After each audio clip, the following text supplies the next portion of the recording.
Hello, my name is Ganesh and welcome to my YouTube channel career flex. So हम इस video में जानेंगे comparison between USA and Canada. ये जो comparison है in perspective of international student है जो अब्रॉड पढ़ना चाहते हैं। मैं ये कंपैरिजन क्यों कर रहा हूँ, ये सबसे इम्पोर्टेंट बात ये है कि काफ़ी स्टूडेंट कंफ्यूज होते हैं उनको यूएसए जाना है या कनाडा, और पढ़ने के बाद उनके 2 साल 1 साल मास्टर या फिर डिप्लोमा जो भी कोर्स करने के बाद जो उनका रिटर्न ऑफ इन्वेस्टमेंट है वो किस तरीके से है। ठीक है ना, ये बहुत इंपॉर्टेंट है क्योंकि आप बहुत लाखों रुपए लगा रहे हैं यहाँ पे पढ़ने के लिए, और उसके बाद अगर आपका रिटर्न ऑफ इन्वेस्टमेंट बहुत बेकार है या फिर बहुत ही कम है तो कोई मतलब नहीं पढ़ने का। तो इन perspective of return of investment मैं यहाँ पे बात करूँगा, राइट। और जितने भी कॉस्ट ऑफ लिविंग है, जितने भी कॉस्ट जो भी फ्रॉम आपके टेक ऑफ तक और वहाँ पर जाने से बाद आपके लिविंग एक्सपेंसेस और XYZ तक का जो कॉस्ट है वो सारा हम डिस्कस करेंगे, राइट। सो हम इस वीडियो को स्टार्ट करते हैं।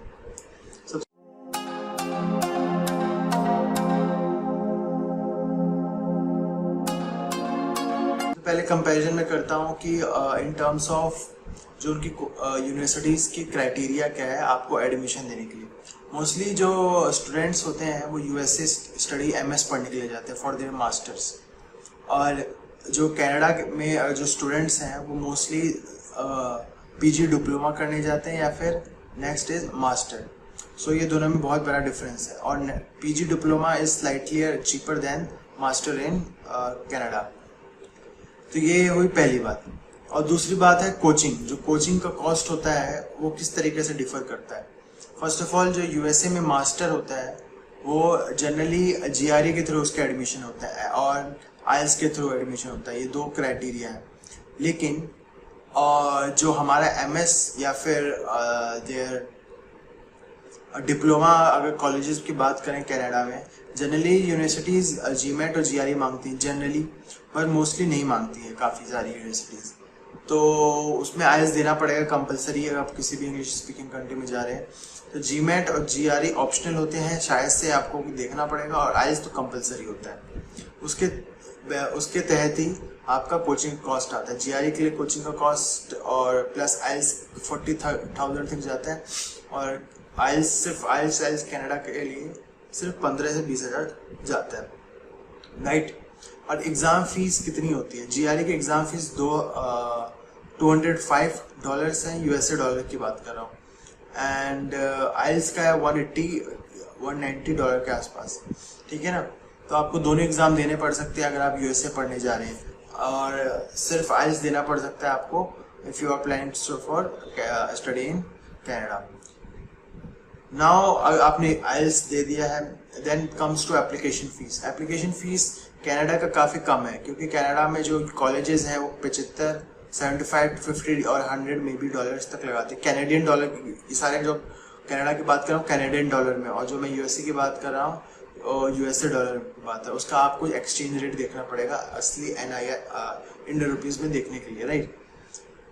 और जो USA का जो एप्लीकेशन होता है वो कम से कम $100-150 तक आराम से जाता है, और कनाडा में जो एप्लीकेशन होता है वो वेरीज करता है काफ़ी, ठीक है। तो वेरीज मेरे ख्याल से दोनों में वेरीज इसी बात का है कि उसके जो एक्सचेंज रेट है इंडिया से और कनाडा का एक्सचेंज रेट ही ज़्यादा मायने रखता है।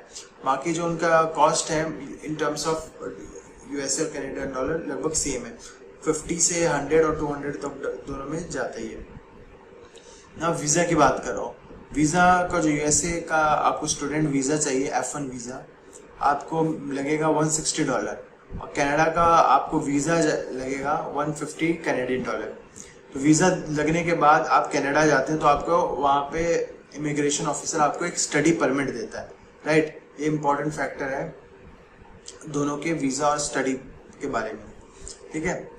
वीज़ा हो गया आपके पास, उसके बाद था फ्लाइट फेयर। फ्लाइट फेयर बहुत ही ज़्यादा नॉमिनल डिफरेंस नहीं है दोनों में, दोनों नॉर्थ अमेरिकन कंट्री हैं। तो फ्लाइट फेयर 60 to 1 लाख के आसपास जाता ही है, ठीक है। 60 मिनिमम बता रहा हूँ, 60 काफ़ी लोग 55 में भी बुक कर लेते हैं फ्लाइट, पर 60 से 1 लाख रुपये आराम से जाता है। और उसके बाद फ्लाइट फेयर के बाद जो होता है सबसे important tuition fees. Tuition fees USA में आपको सेमेस्टर वाइज ट्यूशन फीस देना पड़ता है, ठीक है। तो जो टोटल कॉस्ट है 2 साल का सेमेस्टर का, मतलब 2 साल पूरा 2 ईयर अगर वहाँ पे आप पढ़ते हैं तो उसका 40 लाख से 50 लाख आपसे आराम से आपको वहाँ पे लग जाएगा, ठीक है। और जो कनाडा में जो कॉस्ट है ट्यूशन का वो 20 लाख से 24 लाख तक आराम से लगेगा, ठीक है। तो इस बात का जरूर ध्यान दीजिए कि ट्यूशन फीस किस तरीके से है, क्योंकि काफ़ी जो जैसे यूएसए कनाडा में आपको लोन लेना पड़ सकता है क्योंकि इतना बजट नहीं होता, तो लोन आपको इंडियन रुपीज़ में मिलेगा, राइट। इंडियन रुपीज़ में वहाँ पे आपको एक्सचेंज करा के जमा करना पड़ता है, तो उस बात का जरूर ध्यान दीजिए कि कितना आप जो लोन ले रहे हैं आपको सफिशिएंट अमाउंट हो आपके ट्यूशन फीस का, right.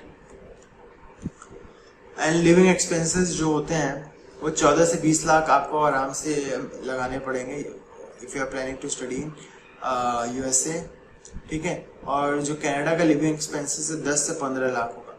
It depends upon the location, it's very important, क्योंकि लोकेशन में कई कई जगह रेंट बहुत ज़्यादा होगा, ग्रोसरी के आइटम बहुत एक्सपेंसिव हो गए and all the extra things you have to pay more, ठीक है।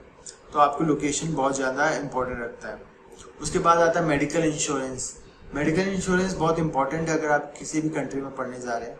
क्यों? क्योंकि हमारे इंडिया में इंश्योरेंस बहुत ही कम लोग लेते हैं, लेकिन मेडिकल इंश्योरेंस बहुत ज़्यादा लोग वहाँ पे इससे यही चलता है, क्योंकि वहाँ पे जो मेडिकल का जो खर्चा बहुत ज़्यादा है, ठीक है। तो मेडिकल इंश्योरेंस आपको $2000 लगाने पड़ेंगे जब आप यूएसए पढ़ने जाते हैं। ये जो फीस के साथ ही आपको जमा करना पड़ता है, ठीक है। और मेडिकल इंश्योरेंस कनाडा में $301,000 के आसपास लगेगा। ये मेडिकल इंश्योरेंस बहुत इंपॉर्टेंट है, जरूर कराइए, ठीक है। इससे आपको फ्री हेल्थ बेनिफिट मिलेगा।